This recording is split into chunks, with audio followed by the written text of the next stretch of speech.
कार्यक्रम के पुण्यार्चक हैं श्री सुनील कुमार कमला जैन, लोकेश, रजत, विजयनगरम, आंध्र प्रदेश। मंगलम पंच परमेष्टि मंगलम तीर्थंकरम मंगलम विश्वजिन्धर्मम मंगलम वीरशासनम वंदित्व सव्यसिद्धे ध्रुवमचलमनोभवं गतिं पत्ते वोक्षामि समय पाहुड मृण्मो सुध केवली भड़िदम। समय सार परम मांगलिक ग्रंथ है। आचार्य कुंदकुंद देव द्वारा ईसा पूर्व प्रथम शताब्दी में से लिखा गया है। इसमें 415 कुल प्राकृत गाथाएं हैं। यहाँ छठवां अधिकार संबर अधिकार चल रहा है। संबर कैसे होता है? जैसे कि 186 नंबर गाथा में कहा था कि जो शुद्ध को जानता है वह शुद्ध को प्राप्त होता है और जो अशुद्ध को जानता है वो अशुद्ध को प्राप्त होता है। जानने का मतलब है अनुभव। जो शुद्ध का अनुभव करता है तो वो शुद्ध को प्राप्त होगा, तो उसको संबर होगा, फिर उसको आश्रय क्यों होगा? शुभ अशुभ जो भाव हैं उन्हें अशुद्ध भाव मानो और जो शुद्ध उपयोग वाला जो परिणाम है उसे शुद्ध भाव मानो। और वो जो शुद्ध भाव है उसको प्राप्त जो आत्मा है वो संबर करती है, अर्थात किसी भी प्रकार का आश्रय नहीं करती है। जो कर्मों का स्थिति अनुभाग ऐसा पड़े ऐसा आश्रय नहीं करती है, ठीक है ना। भाव आश्रय भी नहीं करती है और द्रव्य आश्रय भी नहीं करती है। जो आत्मा शुद्ध उपयोग वाली है।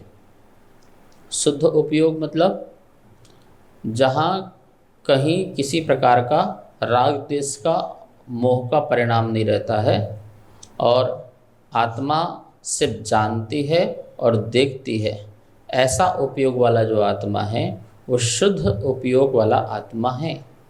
और यह आत्मा शुद्ध वाली संबर वाली आत्मा कहलाती है। और जो अशुद्ध को जानता है, अशुद्ध को कैसे जानता है?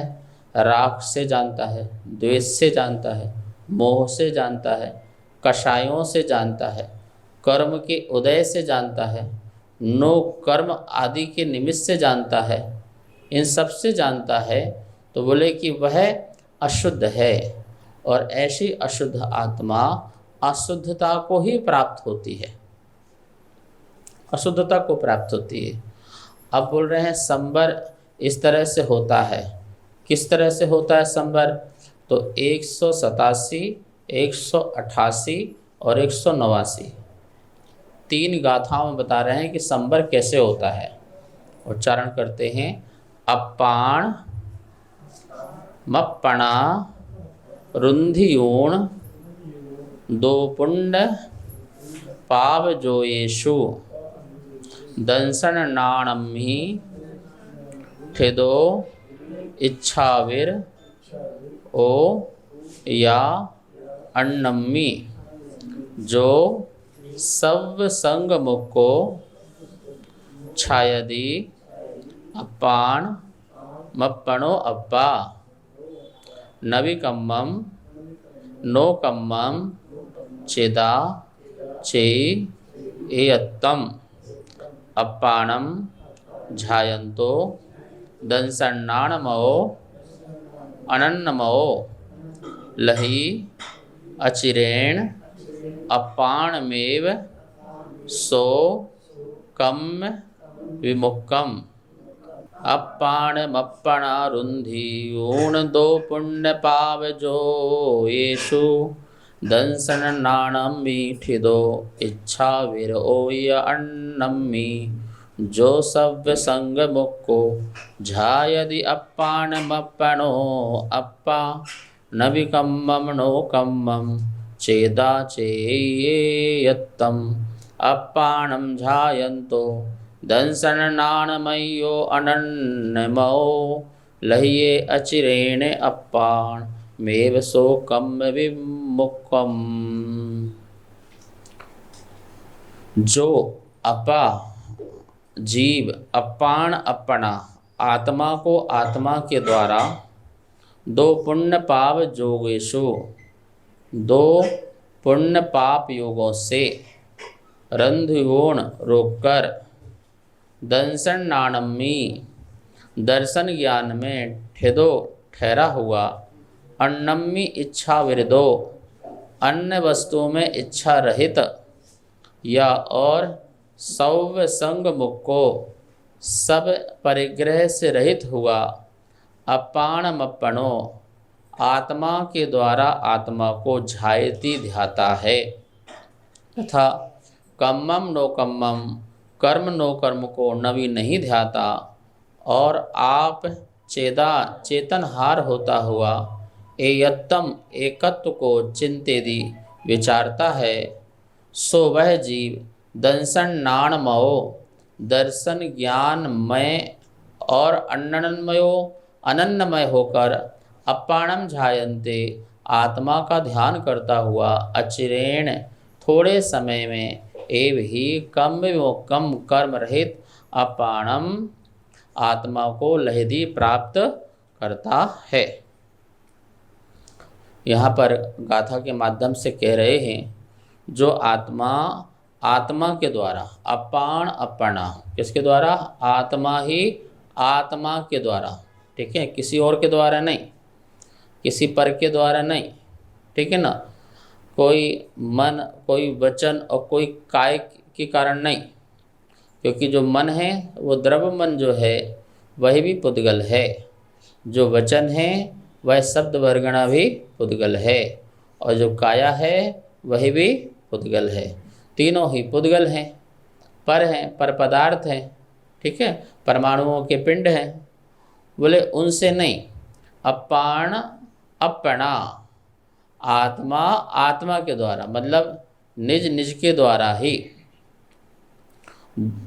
रुंधियोण रोक करके, किसको रोक करके?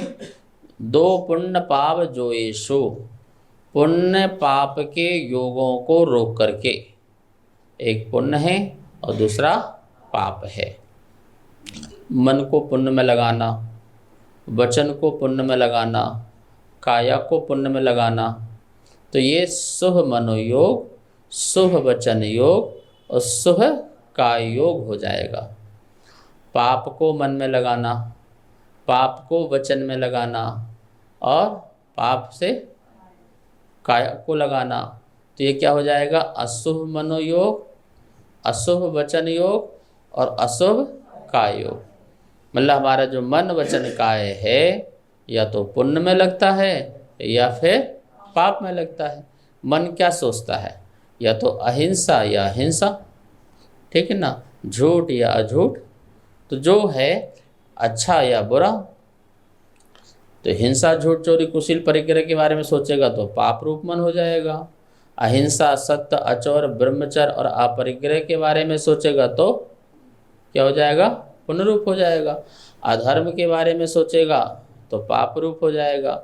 धर्म के बारे में सोचेगा तो पुण्य रूप हो जाएगा। संसार में अपना मन लगाएगा तो वो पाप रूप हो जाएगा, और अपने देव शास्त्र गुरु में लगाएगा तो वह पुण्य रूप हो जाएगा। तो ये मन जो है वो दो हो गया, एक शुभ और एक अशुभ। इसी प्रकार से वचन जो हैं वो भी दो हो जाते हैं। इन वचनों से अपने कल्याण और पर के कल्याण के बारे में बोलना, अपना हित हो और दूसरे का हित हो ऐसा बोलना, तो ये हो जाएगा पुण्य रूप हो जाएगा। और इन्हीं वचनों से दूसरों को अहित रूप शब्द बोलना, कर्कश कठोर शब्द बोलना, झूठ शब्द बोलना, ये सब क्या हो जाएगा? अहित रूप, पाप रूप हो जाएगा। काया, जिससे हम पुण्य भी करते हैं और पाप भी करते हैं। इस काया से हम जो हैं, आँख है, नाक है, कान है, पूरा शरीर है, इन सब का हम सदुपयोग करते हैं तो उससे पुण्य होता है। इसका दुरुपयोग करते हैं तो उससे पाप होता है। यही शरीर मंदिर जाता है तो पुण्य योग हो जाता है, और यही शरीर मदिरालय जाता है तो पाप योग हो जाता है। ठीक है ना।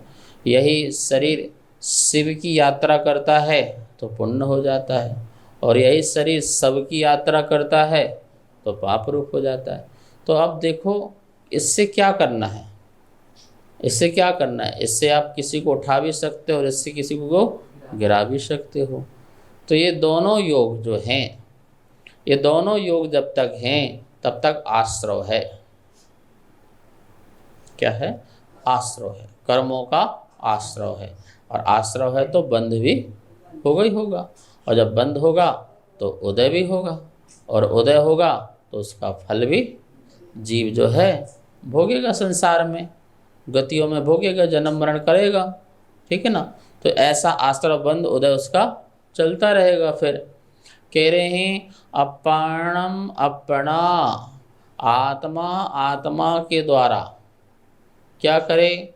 दो पुण्य पाप जो येसु रंधुयूण, रंधियूण मतलब रोक करके, किसको रोक करके? पुण्य को और पाप को, दोनों को। एक समय ऐसा भी तो आना चाहिए, हम लोग प्रयास क्या करते हैं, क्या पुरुषार्थ करते हैं कि हमारे मन से, हमारे वचन से, हमारे काया से पाप ना हो। इसके लिए तो पुरुषार्थ करते ही है ना। ठीक है ना। पर मुनिराज ये पुरुषार्थ तो छोड़ दिया, क्योंकि अब ये होता ही नहीं है। मन वचन काया से पाप तो करते ही नहीं है। ठीक है ना। अब कह रहे हैं वो मन वचन काय का पुण्य में भी सदुपयोग न करके अपनी आत्मा में रहें, मतलब कि वो सोचना भी ना पड़े, बोलना भी ना पड़े, और काया से कुछ करना भी ना पड़े। सदा किस में डूबे रहें? अपनी आत्मा में। तो बोले ऐसी जो आत्मा में आत्मा डूबी रहती है उनका संवर होता है।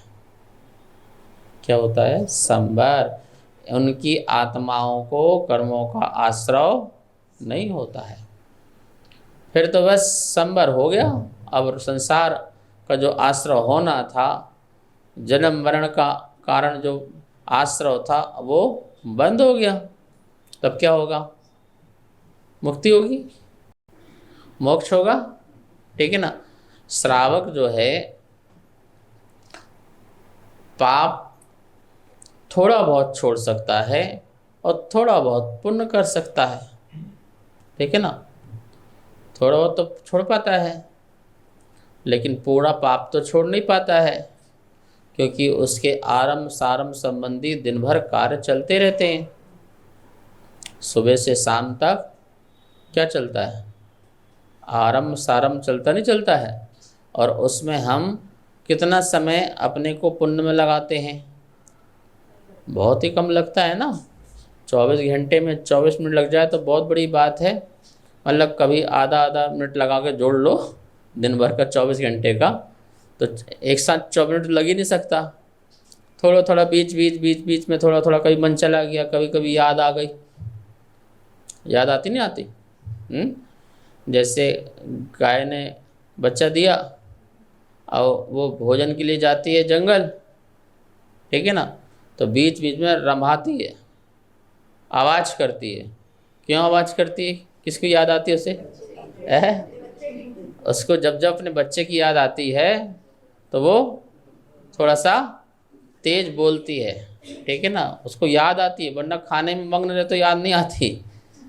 बढ़िया बढ़िया घास मिल जाए और भोजन मिल जाए तो याद नहीं आती है। और थोड़ा सा यहाँ वहाँ मन विचलित हुआ, बच्चे की याद आई, तो ऐसे ही श्रावक जो है कभी दुकान में बैठा है, कभी घर में काम कर रहा है, तो कभी कभी बीच बीच में जब अति हो जाती, कब तक करते रहेंगे, तो भगवान की याद आती है। फिर क्या आती है? उसमें बीच में भगवान की याद आ जाती है। तो ओम नमः सिद्धेभ्यः, नमो अरिहंताणम, नमो सिद्धाणम चालू हो जाता है। ठीक है ना।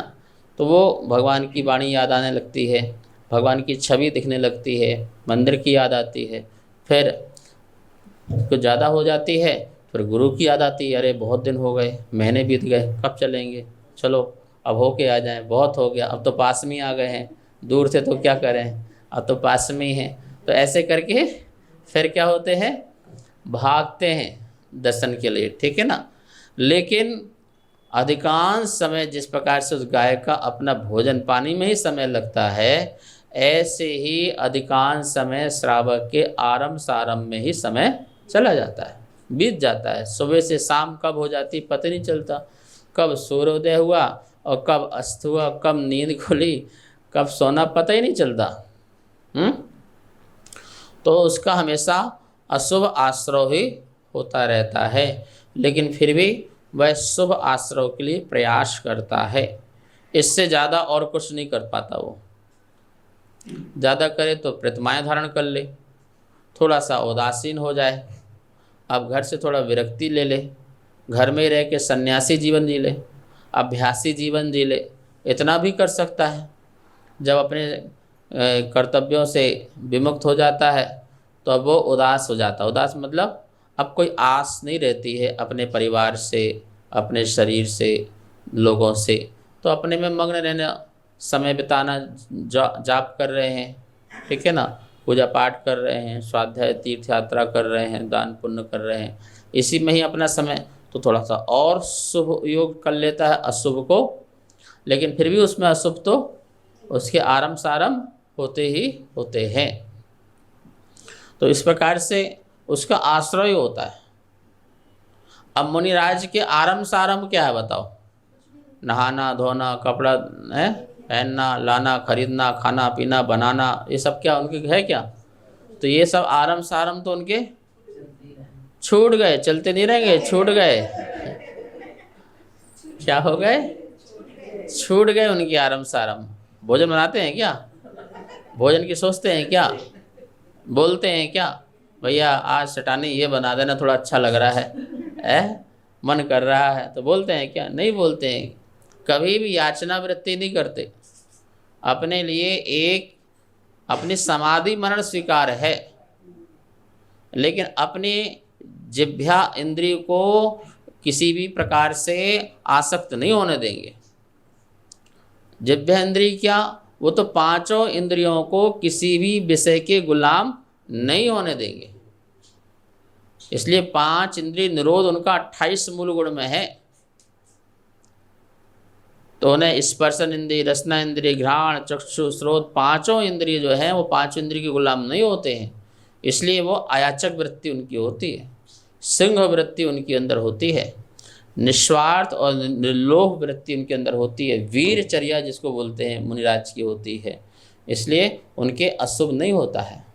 अशुभ तभी होगा जब भी आप किसी इंद्रिय के गुलाम बने, तभी आपका अशुभ होना शुरू हो जाएगा।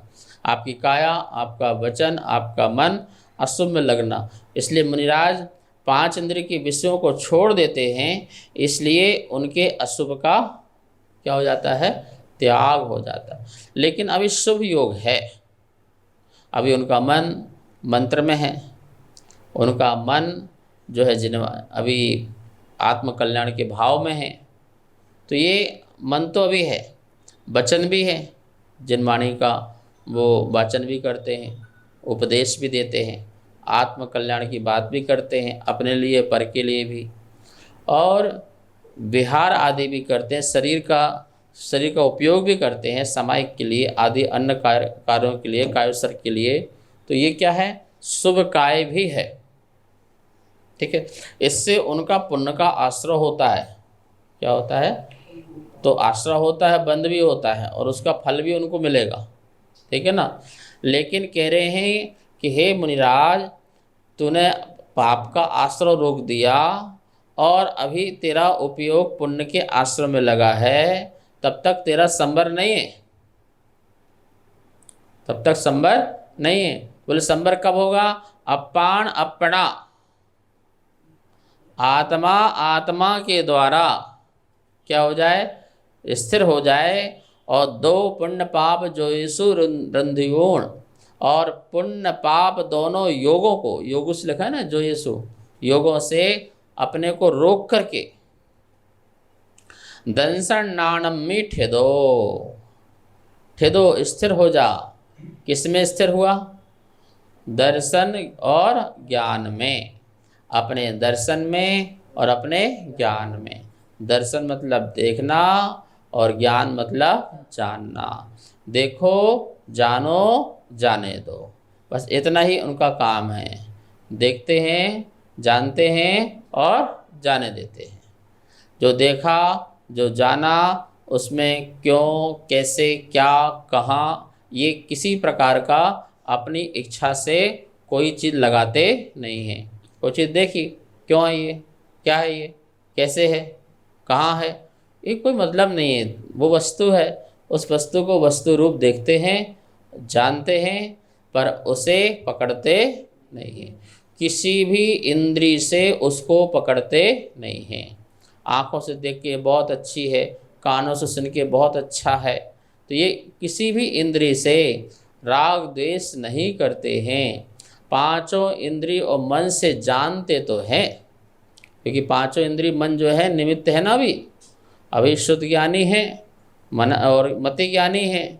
तो मति ज्ञानी होने के कारण वो इंद्रियों से जानते तो हैं, शुद्ध ज्ञान के बल से उसे समझते तो हैं, लेकिन कह रहे हैं वे मुनिराज शुद्ध ज्ञान के बल से भी क्या होते हैं, ज्ञान और दर्शन में स्थित हो जाते हैं। आप बताओ, शुद्ध ज्ञान के बल से दर्शन ज्ञान में स्थित नहीं होंगे तो केवल ज्ञान होगा क्या? नहीं होगा। इसका मतलब शुद्ध ज्ञान भी दर्शन और ज्ञान में स्थिर होने में कारण है। लेकिन शुद्ध ज्ञान से क्या देखते हो, जानते हैं? जो वस्तु जैसी है उसको उसी रूप से ही देखते और जानते हैं, अपने अनुरूप थोड़ी जानते हैं, अथवा तद्वा नहीं जानते हैं, अपनी इच्छा अनुसार नहीं जानते हैं। जैसा श्रुत ज्ञान में आया है उसको उसी रूप से जाना। जैसे 3 लोक है, अधोलोक, ऊर्ध्वलोक, मध्यलोक। तो श्रुत ज्ञान में ऐसा आया, जैसे केवल ज्ञान में आया उसे लिखा गया तो श्रुत ज्ञान बना, और उसको हमने वैसे ही जाना कि ऊपर ऊर्ध्वलोक है, बीच में मध्यलोक है, नीचे अधोलोक है। तो हमने वैसे ही जाना ना। अब ऊर्ध्व क्यों है, मध्य क्यों है, अधो क्यों है, इसको यहाँ होना चाहिए, वहाँ होना चाहिए, तुम्हारी ऐसी कोई इच्छा नहीं। जो जैसा है उसको वैसा ही देखा और वैसा ही जाना। ऐसे दर्शन नाणमयो ठिदो। क्या कह रहे हैं? इच्छा अविरोध या अण्णम्मी, अपनी अण्णम्मी इच्छा विरोधो, अन्य वस्तुओं में इच्छा रहित होकर के अपने दर्शन ज्ञान में ठहरा हुआ, और इच्छा अविरत मतलब इच्छाओं को रोक करके। किसमें? अण्णम्मी। और जितनी भी अन्य चीज़ें हैं उनमें किसी भी प्रकार की अपनी इच्छा नहीं। अभी हम वर्तमान में जो भी 5 इंद्रियों से देखते जानते हैं वो सभी इच्छापूर्वक होती है। यदि आप सुन रहे हो, कर्ण से सुन रहे हो, कान से सुन रहे हो, तो अपनी इच्छा से सुन रहे हो ना। इच्छा नहीं हो तो सुन पाओगे क्या? ठीक है, यहाँ कोई व्यक्ति बैठे और उसको सुनने की इच्छा ना हो,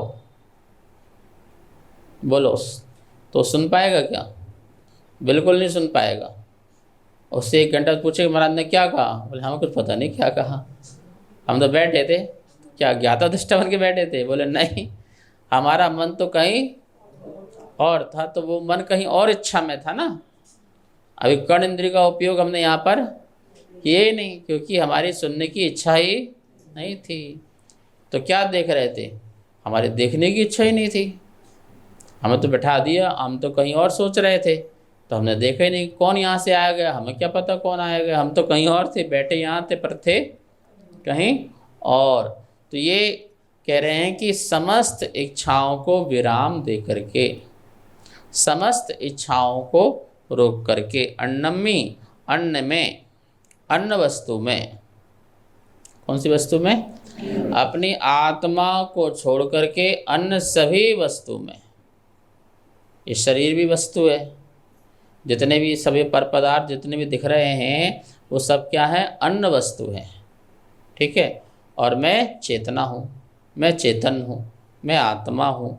तो कह रहे हैं कि आत्मा, आत्मा में स्थिर होकर के, आत्मा शरीर में स्थिर होकर के नहीं, मकान दुकान में स्थिर होकर के नहीं, भोग विलास में स्थिर होकर के नहीं, आत्मा आत्मा में स्थिर होकर के और समस्त इच्छाओं को रोक करके, ठीक है ना। और भी आगे कह रहे हैं, जो सभ्य संग मुक्त को और सर्व संग से विमुक्त होकर के, सर्व परिग्रह से रहित होकर के, अपाणम अपणो अपा झायधि, आत्मा के द्वारा आत्मा को ध्याता है। अपाणम अपणो अपा, आत्मा को आत्मा के द्वारा ध्याता है, वही आत्मा संबर वाली आत्मा है। और इसमें क्या रह गया? इसमें कोई दूसरी वस्तु तो आई नहीं, ठीक, अन्य वस्तु आई नहीं है। हमने अपने को अपने में स्थिर किया, हमने शरीर से भी अपने को हटा लिया, अन्य वस्तु से भी हटा लिया, और सब संग मुक्त को, जितना भी संग परिग्रह, जितना भी परिग्रह था उस परिग्रह से भी विमुक्त हो गए, ठीक है। अंतरंग परिग्रह और बहिरंग परिग्रह। बहिरंग परिग्रह तो आप सब जानते ही हो, जितना आडंबर है। अंतरंग में जो कषाय हैं वो भी क्या हैं? परिग्रह हैं। उस कषाय को भी अभाव कर दिया और बाहर के परिग्रहों का भी अभाव कर दिया। ऐसे सर्व परिग्रह से रहित होकर के आत्मा आत्मा के द्वारा आत्मा को ध्याता है, वही आत्मा संवर वाली आत्मा है, ठीक है। कौन सी आत्मा है? संवर वाली आत्मा है। ऐसी आत्मा ही आश्रयों से बच पाती है, आश्रयों से रुक पाती है। तो हमें उसी के लिए क्या करना चाहिए? पुरुषार्थ करना चाहिए। हम कैसे संवर करें? तो अभी तो श्रावक है ना आप, तो आपको अशुभ का संवर करना चाहिए। किसका करना चाहिए? अधिक से अधिक ऐसा करो कि हमें अशुभ ना हो ज़्यादा, ऐसा संवर करना चाहिए। जब मुनि हो जाएंगे तो बोलेंगे शुभ का भी संवर करेंगे, शुभ को भी रोकेंगे और शुद्ध में लगेंगे। इस कार्यक्रम के पुण्यार्जक थे श्री सुनील कुमार कमला जैन, लोकेश, रजत, विजयनगरम, आंध्र प्रदेश।